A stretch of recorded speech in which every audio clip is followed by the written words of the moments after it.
اگر آپ حاضری مدینہ کے لیے جا رہے ہیں یا آپ حج پر جا رہے ہیں، اگر آپ کے دل میں بھی یہ تمنا ہے اور آپ چاہتے ہیں کہ حرمین طیبین میری بار بار حاضری ہوتی رہے، میرے لیے حج اور عمرہ کے اسباب بنتے رہیں، اور یاد رکھیے ناظرین اور بالخصوص حجاج کرام کہ جہاں جہاں مقدس مقامات پر آپ کی حاضری ہونا اور جہاں جہاں آپ کو موقع ملے تو آپ نے یہ عمل خصوصیت کے ساتھ کرنا ہے، اور یہ عمل ہمارے بزرگوں سے بھی ثابت ہے۔ اور آپ جانتے ہیں وہ عمل کیا ہے؟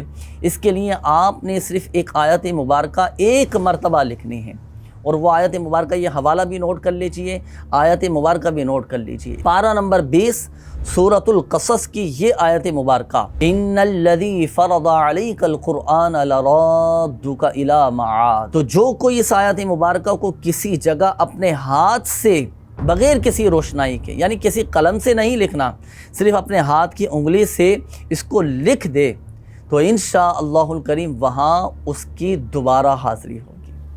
اس میں آپ نے ایک احتیاط ضرور کرنی ہے۔ جب آپ یہ آیت مبارکہ لکھیں نا تو آپ نے باوضو اس آیت مبارکہ کو لکھنا ہے۔ اچھا، اس میں ایک آسانی یہ بھی ہے کہ اس میں اعراب لگانے کی، یعنی زبر زیر پیش لگانے کی حاجت نہیں۔ تو یہ مختصر سا ایک عمل ہے، ضرور اس عمل کو کیجئے گا، انشاءاللہ الکریم آپ دیکھیں اس کی برکتیں ملیں گی، اور اللہ پاک نے چاہا تو ہماری حاضری کے اسباب بنتے چلے جائیں گے۔